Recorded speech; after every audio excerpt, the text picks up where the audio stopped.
The halacha demands that we bow several times during the Shemona Esrei. This halacha is in the Shulchan Aruch Kuf Yud Gimel 113. The Mechaber says, Elu brachot sheshochin b'hem. These are the brachot in the Shemona Esrei during which, or at which we bow. That's what the word shochin means. Ba'avot, tchila v'sof.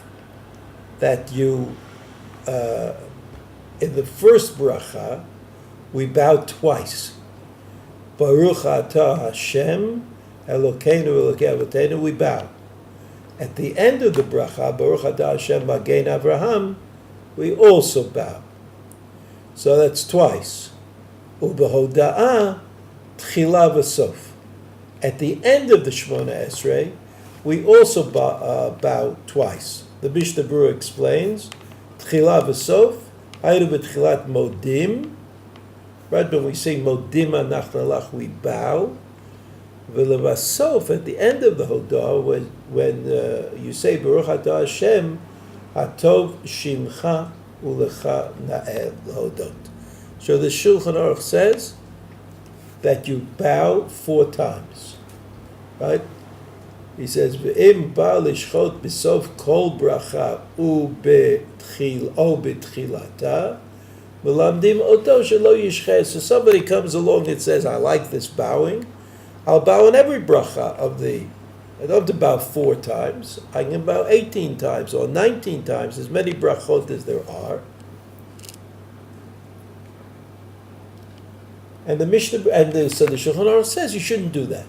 You shouldn't bow, even though, what could be bad about bowing when you say God's name, or you say Baruch atah Hashem?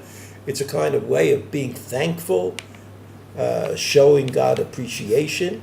So the Mishnah Berurah explains as follows.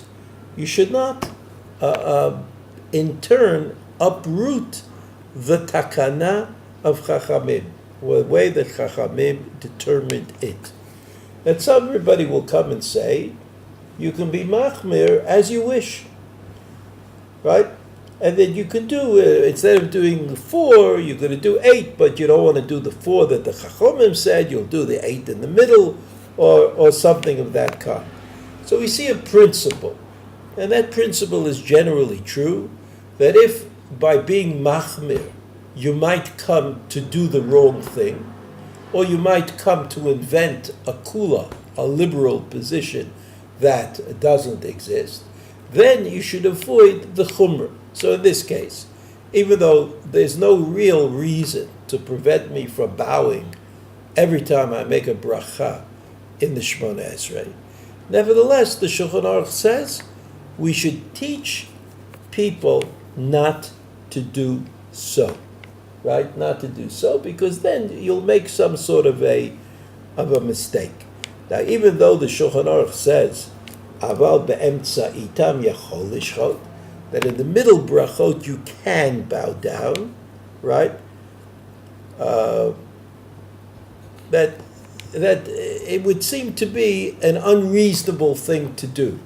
That the best thing to do is to follow the directives that Chazal have given us. Bow 4 times during the Shemona Esrei, twice at the beginning and twice at the end.